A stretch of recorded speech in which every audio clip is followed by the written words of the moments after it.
محتاجين اللي نفهمه فعلا بقى الحرية الشخصية وحدودها في المجتمع اللي احنا عايشين فيه، لان احنا في مجتمع فيه افراد.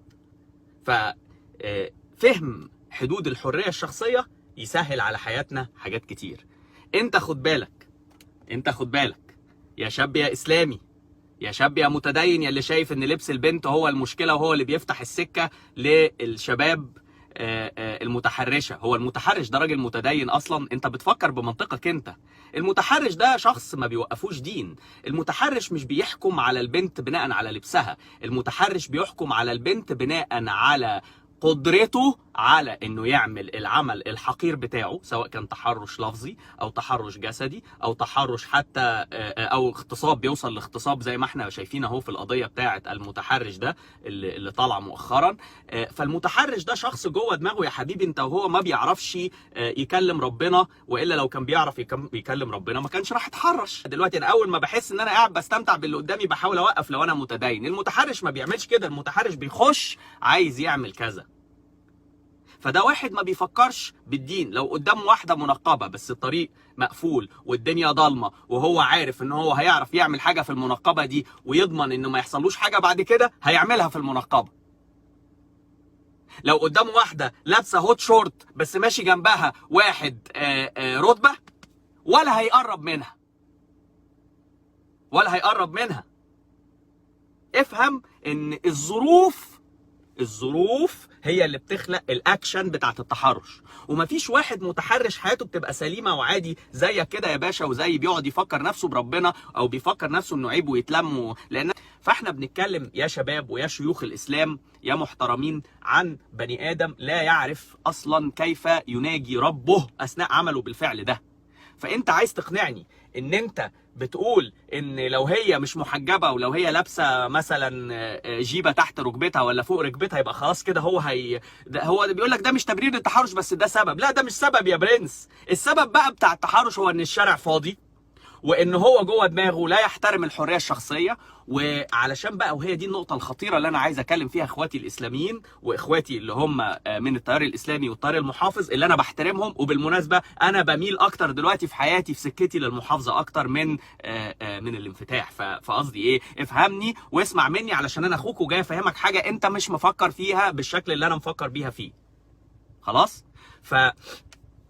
انت دلوقتي في حاجه في علم النفس اسمها سيلف فولفيلينج بروفيسي. المجتمع بص، خلينا الاول نقولها على الفرد اللي بيؤمن بحاجه ويفضل يؤمن بيها كده. يعني مثلا انت لو اقنعت نفسك ان ابوك بيكرهك، ايفينشولي ابوك هيكرهك. اصل ليه؟ لان انت جوه دماغك كل مره بتتصرف مع ابوك انت في فانكشن بتقول لك افتكر ابوك بيكرهك، فانت بتتصرف من هذا المنطلق فهتكره ابوك فيك، فابوك هيكرهك فعلا. ودي في علم النفس اسمها سيلف فولفيلينج بروفيسي. المجتمع اللي فيه تحرش يا شباب، لو احنا قعدنا نقول ان لبس الست هو اللي بيخلي الناس تتحرش بيها، ده بيزق المتحرش جوه دماغه زقه كمان لقدام ناحيه التحرش، لان هو بيشوف ان ده مبرر. انت بتقولي ده مش مبرر بس ده رايك انت يا عم الشيخ يا راجل يا برنس يا اللي بتعرف ربنا وبتساله كل مره قبل ما بتعمل اي حاجه هي صح ولا غلط، ده رايك انت. لكن هو لا، ده تبرير، لان هو جوه دماغه زي ما انا كنت ببرر لنفسي كده ان انا اشتم واحده ماشيه في الشارع لمجرد انها مش محجبه، مع ان اي حد بيفهم اي شيخ محترم هيقول دي قله ادب. بس انا ازاي كنت ببررها؟ انا بقى حر جوه دماغي، بلعب في دماغي. فانت ما ينفعش يا راجل يا شيخ يا داعيه يا اللي كل الناس بتشوفك تدي اكسس كي للمتحرش، تقول له خد اهو على طبق من فضه. ليه؟ حتى لو كلامك انت لو عايز تنصح الستات بشكل عام لسلوكيات منتشره في المجتمع، طب ما تنصح بعيد، ما تتكلمش في وقت ظاهره التحرش. في دلوقتي واحده نازله محروقه مولعه نار من فوق، نازله من البيت، في حريقه حاصله في البيت فواحده نزلت، تقوم انت جاي تقول سمحت يا جماعه قبل ما نتعامل معاها لو سمحت انا عايز اعرف الاول هي كانت بتعمل ايه فوق. لا، مفيش بني ادم بيعمل كده. البني ادم اللي عنده روح وفعلا بيكونسلت الروح بتاعته وفعلا بيحب ربنا وعارف ان ربنا نافخ فينا كلنا من روحه، اول ما يشوف انسان في خطر او انسان ضحيه بيتعرض لجريمه بينسى خالص توجيه اي نصيحه للضحيه. الضحيه تتحضن وبس، الضحيه يتقال لها معلش وبس، الضحيه تروح تقعد جنب امها وبس، لكن انت مالكش دعوه بالضحيه في تقويم سلوكياتها دلوقتي. دي واحده مفزوعه، دي واحده في حاله من حالات الرعب. وبعدين انتوا بعد كده تقعدوا تقولوا هو البنات ما بتتكلمش ليه؟ ما هو البنات لما بتيجي بتتكلم وتحكي لك التفاصيل انت بتسيب الموضوع بتاع ان هو تم الاعتداء عليها وبتمسك في التفاصيل وتقعد تقول لها طب انت ازاي عملتي كده لا لا لا، انت الصح اللي انا وانت لو احنا عايزين نقاوم المجتمع والمجتمع يرجع تاني بيحافظ على العادات والتقاليد المحترمه فما نشوفش تحرش واغتصاب في الشوارع المصريه، يبقى احنا محتاجين نعيد صياغه المعاني اللي احنا بنتفاعل بيها مع اخواتنا الستات. عارف ايه سبب من اسباب التحرش يا عم الشيخ؟ الاعلام. الافلام والاغاني اللي بتخلي من التحرش فكره لذيذه وكوميديه، وبتخلي من ان امتناع المرأة يعني ان هي تقول لا، ده يعني هي كده عايزة، ده هي بتدلع، يعني هي عايزاك تدوس اكتر. ما في رجاله هو عشان يتحرش مفهم نفسه كده ان كل يا عم ده كل البنات دي كذا كذا، ويقول لفظ قليل الادب، ده هم بيبقوا عايزينه ومش بيقولوا، فهو يقعد يدوس. ما ده المتحرش. على فكره المتحرش ده مدرسه من الافكار الخاربه، وعلى فكره ما فيش فكره واحده بس لوحدها هي اللي بتشتغل، ده هي مجموعه متناسقه من الافكار جوه دماغ هذا البني ادم. والمجموعه المتناسقه من الافكار دي للاسف ناس كتير من التيار الديني بتمدهم بيها، لان هو بيبقى وسخ جوه نفسه ومش متدين ومش بيصلي وما بيكلمش ربنا ولا اي حاجه، بس جوه نفسه بيقول ايه يا عم ده حتى الشيوخ بيقولوا ان البت دي وسخه. ما هو بيفهم نفسه كده. تقول لي طب واحنا بقى هنقعد نغير كلام ربنا علشان لا، انت غير فهمك للي انت بتقول ان هو كلام ربنا. افهم ان كل واحد ولي امر على ابنائه، على زوجته، في بيته، لكن انت مالكش في اللي براك.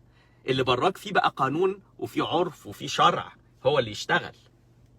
احنا لما نلاقي ظاهره زي ظاهره التحرش تضرب في وشنا لدرجه ان في الاعياد اللي هو عشان الناس بتبقى في الشوارع زحمه، فبيبقى في فرصه بيختلط الحبل بالنابل، اخطف واجري، اضرب ولاقي، العيال تنزل في الشارع يقعدوا ايه يقلوا ادبهم على البنات. تخيل انت كل البنات دول هيبقوا امهات في يوم من الايام، تخيل كل واحده من دول احتاجت تمسح من دماغها الميموري بتاعت ان واحد مشي في الشارع ما يعرفهاش وما تعرفوش بدا يستحل جسمها ويستمتع بيه.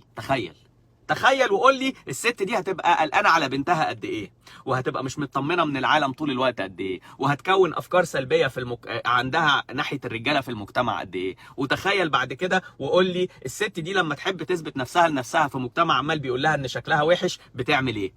هتحسن من شكلها وهتنزل في الشارع وتتحداك بشكلها. اصل دي طريقتها في التعبير عن ايمانها بنفسها. طب هي هتعمل لك ايه؟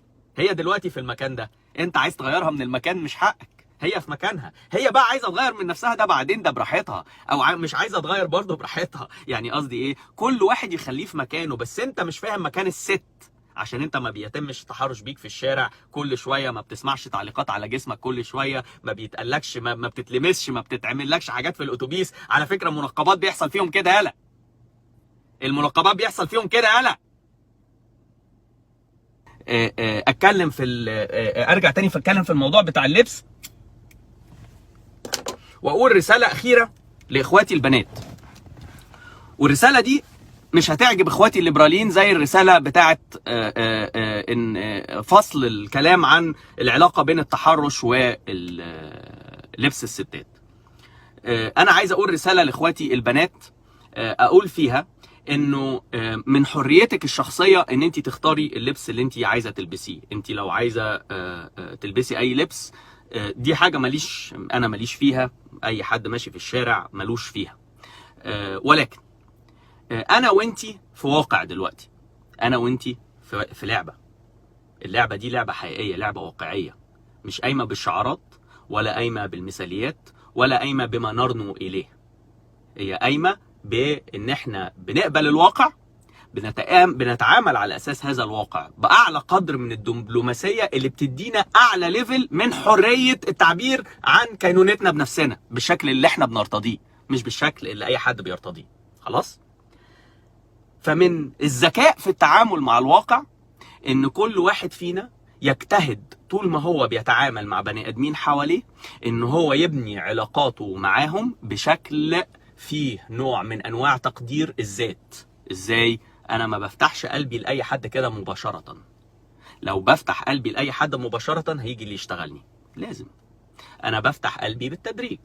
انا بوري اللي قدامي احسن ما فيا، وبشوف لما اللي قدامي بيعمل حاجة غلط ما ببررلوش وباخد على نفسي وبكمل بالصعبانيات عشان انا بحبه. غلط. غلط. انا ما بحاولش استفز اللي قدامي لا بالشكل لا بالمظهر لا الا لو انا محتاج استفزه. ولو انا بستفزه انا عارفه عواقب الاستفزاز ومستعده اتحملها ومكمله في سكتي وهعرف احمي نفسي وهكذا. ولو مش هعرف احمي نفسي او اكتشفت ان انا ما عرفتش احمي نفسي، ما اقلبش نفسي ضحيه، اكمل في السكه بتاعتي بعد ما اصلح من نفسي وهكذا. فيا اخواتي البنات، الموضوع مش زي ما العلوق اللي هم بتوع الليبراليين والعلمانيين، العلوق دول هم علوق والله العظيم، شويه علوق. هو عايز يحطك في الليفل بتاع ان هو يقعد يتفرج عليكي بسطاه عشان هو يبقى متكيف، بس في النهايه لما بيجي حاجه صعبه مشكله يقول لك انا اشجب وابرر كيف يحدث هذا كيف يحدث، وبعدين في الاخر بيسيبوكوا لان هم شويه علوق.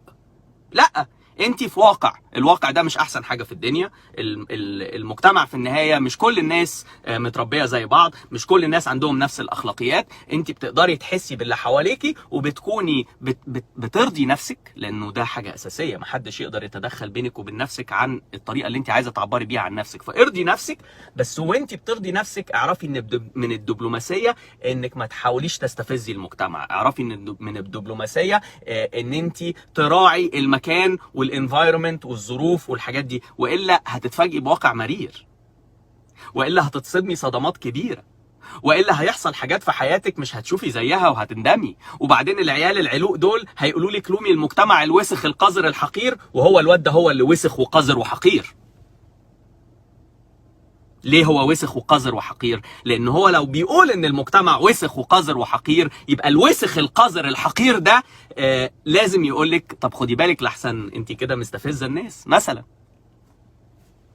لكن هو يشتم المجتمع بعدين. يا جماعه خدوا بالكم، انا لو انا قلت لي وائل، طب انت يا وائل ايه تصورك للمجتمع اللي انت نفسك تبقى عايش فيه؟ اقول لك انا تصوري احترام الحريه الشخصيه.